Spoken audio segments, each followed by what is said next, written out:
자, 이 미국의 사망률이 조금 심각한 이런 상황이어서 미국 사망자 관련해서 한번 살펴보려고 합니다.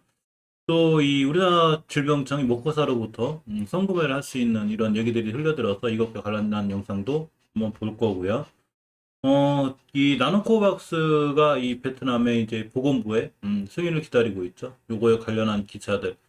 자, 그리고 또 하나 비트코인 ETF가 출시될 가능성이 제기가 되면서 가상자산이 올라가고 있습니다. 이 네 가지 주제를 가지고 영상을 진행을 해볼 생각이고요. 이 나노젠 나노코박스 영상들은 전 영상들이 많기 때문에 어쨌거나 중간에 한번 살펴볼 수 있도록 하겠습니다. 우리가 H비나 이런 영상을 잘 찍지만 역시 H그룹 종목들 하나보다는 다양하게 지금 흘러가는 상황 이런 걸 아는 게 중요하기 때문에 또 이런 것과 같이 해서 볼 수 있는 이런 시간을 갖도록 하겠습니다. 미국의 사망률이 꽤 심상찮습니다. 가장 부유한 국가죠. 백신도 많고 돈도 많고 그런데도 불구하고 거의 사망자가 엄청 많은데 스페인 독감 사망자를 추월했습니다. 이 사망자가 70만을 돌파했다고 그래. 벌써 대단하죠. 백신 접종률은 제자리 걸음이고 500명 중 1명이 코로나19로 숨진 셈이 됐습니다. 연방정부는 물론 주정부도 강도 높은 백신 의무 접종 드라이브에 나섰죠. 이 화이자가 정식 승인을 받음으로 인해서 의무화를 밀어붙일 수 있는 여건이 됐죠. 항상 제가 긴급 승인하고 정식 승인의 차이점에 대해서 말씀드렸는데 긴급 승인은 의무화로 밀어붙이기가 굉장히 어렵고 정식 승인은 의무화로 밀어붙일 수 있는 조금 가능성들이 있습니다. 따라서 이 나노젠의 나노코박스도 결국은 나중에 WHO나 FDA 긴급 승인을 마지막 목표로 가서 정식 승인을 이뤄낸다면 결국 의무화가 진행이 되고 그렇게 되면 나노코 백신 관련주들에 대한 굉장히 좋은 호재로 작용할 수 있고 실질적으로 관련된 회사들에게 큰 수익을 안겨줄 수 있기도 합니다. 이 코로나 사태 기록 사태를 보면 미국에서 벌써 스페인 독감을 넘어섰는데, 자, 이 70만 명이 미국 전체 인구 3억 3,140명 추산이죠. 0.12% 수준이에요. 0.2%가 코로나 사망자가 된 거죠. 엄청난 건데. 예전에 미국에서 가장 많은 사망자를 낸 게 바로 스페인 독감이에요. 1918년도부터 1919년도까지인데, 당시 사망자가 67만 5천 명이었다고 그래. 이 기록을 바로 깼습니다. 뉴욕 타임즈에서 알려진 기사죠. 더군다나 가장 급한 거는 백신 접종이 그 정체 상태라는 거죠. 백신 접종이 정체 상태가 되면 아무래도 더 사망자가 늘어날 수 있죠. 자, 질병관리청이 CDC에 따르면 미국 전체 인구 가운데 2차까지 백신 접종을 마친 비율이 55.8%에 그쳤고 1차 접종 비율도 겨우 64.7%이기 때문에 굉장히 정체 상태에 있어서 이 조 바이든 대통령이나 정부 차원에서도 의무화도 밀어붙이고 상당히 독려를 하고 있습니다. 가장 부유한 국가, 가장 돈이 많은 나라, 즉 세계에서 가장 많은 백신을 보유한 미국이 정작 백신을 맞는 사람 별로 없다는 이런 기사들이 있어서 조금 뉴욕타임즈가 미국은 충분한 양의 백신을 공급받아온 어느 나라보다도 최근 사망률이 높다고 탄식하는 이런 기사들이 있었습니다. 지금 어떤 나라들은 돈이 없고 가난해서 백신이 없어서 난리인데 미국은 백신이 넘쳐나는데도 불구하고 백신 접종률이 약하다는 얘기죠. 어쨌거나 이 코로나 사태가 조금 진정이 돼야 세계적으로 안정이 되고 경기들도 다시 돌아올 수 있는 경제 재개에 대한 희망이 있는 거죠. 자, 우리나라 질병청이 치료제에 관한 선구매 그런 내용이 있어 잠깐 보려고 합니다. 방역당국에서 글로벌 제약사 MSD 미국 법인 머크죠. 머크가 머크사발 호재로다 그래도 금요일날 미국 시장이 좀 올랐죠. 자, 이 코로나 치료제 선구매를 협의 중이라고 밝혔는데 머크는 미국 바이오 기업 리지백 바이오 테라피틱스와 공동으로 개발한 몰루피라빌의 긴급 사용 승인을 FDA에 신청할 예정이죠.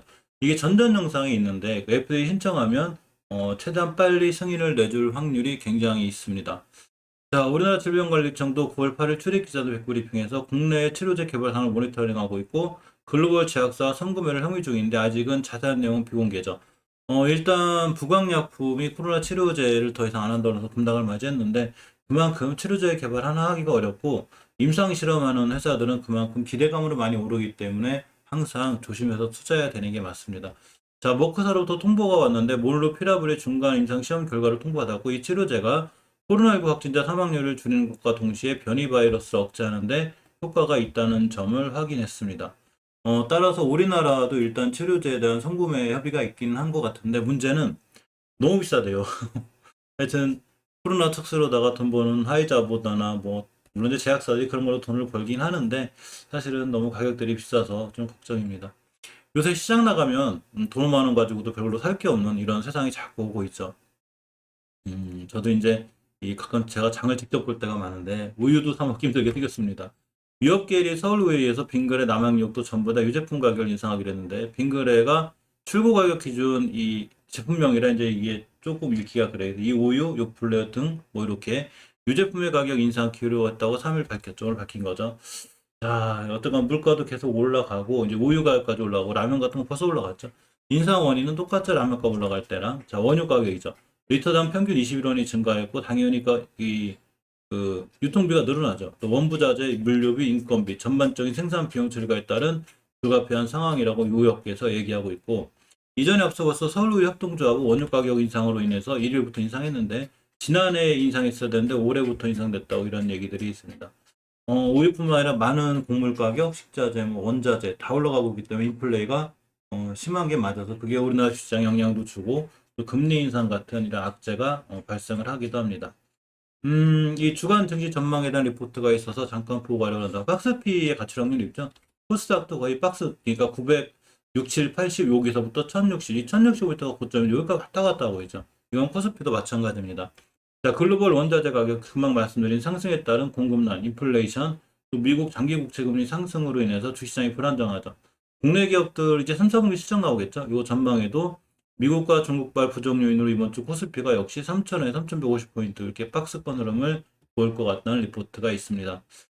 박스권 리포트가 있긴 하지만 우리가 주식을 대응할 때 개별주들은 큰 상승이 있고 또 종목들도 역시나 박스권에 왔다 갔다 가치를 할 수 있는 확률이 있으니까 너무 급하게 쫓아가 사는 것보단 충분히 기다렸다가 코스피, 코스닥이 박스권 하단에 왔을 때 이렇게 종목을 노리는 것도 중요하고 현명한 매수 타이밍이나 매도 타이밍이 되기도 합니다. 주간 주요 증시 일정을 잠깐 챙겨보면 10월 4일 미국 8월 제조업 수지 발표가 있고 5일 8월 무역 수지 발표가 있고 미국의 9월 ISM 서비스 지수 발표가 다 5일 날 있습니다. 8일은 삼성전자, LG전자 3분기 잠재 실적 발표가 있는데 삼성전자 실적 나쁘지 않을 것 같아요. 반도체가 굉장한 이 우리나라 수출 실적을 이끌고 있죠. 미국 9월 시간당 평균 임금 발표. 당연히 지금 임금이 사상 최고가를 찍고 하고 있기 때문에 임금이 높은데도 일할 사람이 없는 이상한 현상이 생기는 게 지금 미국입니다. 그럴 수밖에 없죠. 돈은 많이 풀렸고 이 혜택은 많이 주는데 굳이 일을 안 하려고 하는 이 희한한 현상이 생기는 세계 경제가 되어버렸습니다.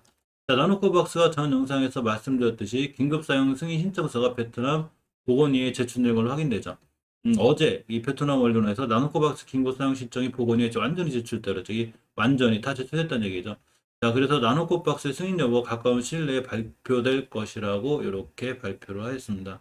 베트남 보건부의 승인이 나면 아무래도 WHO에 굉장히 긍정적이죠. 자, 이번 신청으로 긴급 사용이 승인될 경우 나노제는 세계보건기구의 허가에도 긍정적일 걸로 전망이 되고 지난달 18일 HIV 진양공원 HIV 회장과 혼난 나노젠 회장의 화상으로 기술 이전을 골자로 한 MOU를 체결했기 때문에 역시 이 잘 흘러가면 HIV 그룹주 전체에도 굉장히 좋은 호재가 될 수 있습니다. 요새 이 시장에 약간은 내관 아닌 내관으로 들어선 이 헝다 사태죠. 네, 홍콩의 재무장관이 이런 말을 했어요. 중국이 부동산 계열 헝다가 파산세를 휩싸은 가운데 홍콩 재무장관이 이렇게 홍콩은행은 헝다와 관련성이 낮다면서 진화에 나섰습니다. 이 폴찬 장관이 헝다와 관련한 논은 원래 옛날부터 있었다고 그래요. 그러니까 이 지금 갑자기 튀나온 게 아니라 계속 알고 있었다는 얘기죠. 리먼 브라더스 사태는 말 그대로 갑자기 툭 튀나온 거죠. 가툭 튀어가지고 전 세계가 거의 멘붕에 빠졌는데 이 헝다 사태는 많은 은행권들에 대해서 알고 있다는 얘기죠. 그래서 미리 좀 대비를 해왔다고 하고 개인 투자자들이 접근할 수 있는 분야였기 때문에 리먼 사태와 같은 상황은 절대 벌어지지 않을 것이라고 이렇게 좀 낙관적인 이런 말을 했습니다. 자, 비트코인 ETF가 출시될 수 있다는 기대감으로 가상자산화폐 시장이 움직이고 있습니다.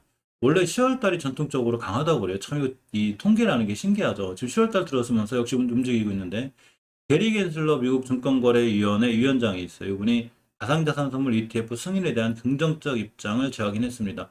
할 수 있다는 얘기죠.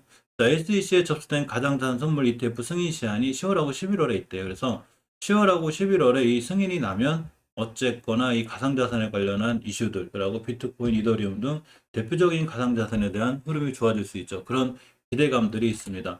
따라서 가상자산 ETF가 금융당국의 승인을 받아 정식으로 출시가 되면 가상자산이 정식 금융상품으로 인정받게 되기 때문에 개인 투자자들의 대중적인 투자 상품으로 이상을 갖추게 될 거라는 게 이런 기대감으로 반영되고 있죠. 그런 기대감에 따라서 역시 비트코인, 이더리움 등 제법 상승하고 있고, 이렇게 3일 가상자산 시세 데이터가 있죠. 코인마켓캡에 따르면 비트코인이 일주일 동안 12.77%, 이더리움도 18.32% 올라가면서 약간 회복세를 보여줘서 이제 코인으로다가 되게 마음고생하시는 분들이 많은데 좋게 올라가 주었으면 좋겠습니다. 자, ETF라는 게 이게 주요 지수 움직임에 따라 가격이 결정되는 일종의 인덱스 펀드를 주식처럼 한 주 단위로 살 수 있는 투자 상품이죠. 예를 들어 비트코인 선물 ETF라면 비트코인 선물 가격이 1% 상승하면 1% 수익이 발생하는 구조고, 주식처럼 편리하게 주요 지수에 투자할 수 있다는 장점이 있기 때문에 지난 6월 기준 미국 ETF 유입액이 거의 361조에 달아요. 따라서 이 가상자산 ETF가 올라간다면, 들어선다면 역시나 꼭 호재가 될 수 있는 확률이 거의 엄청 많죠.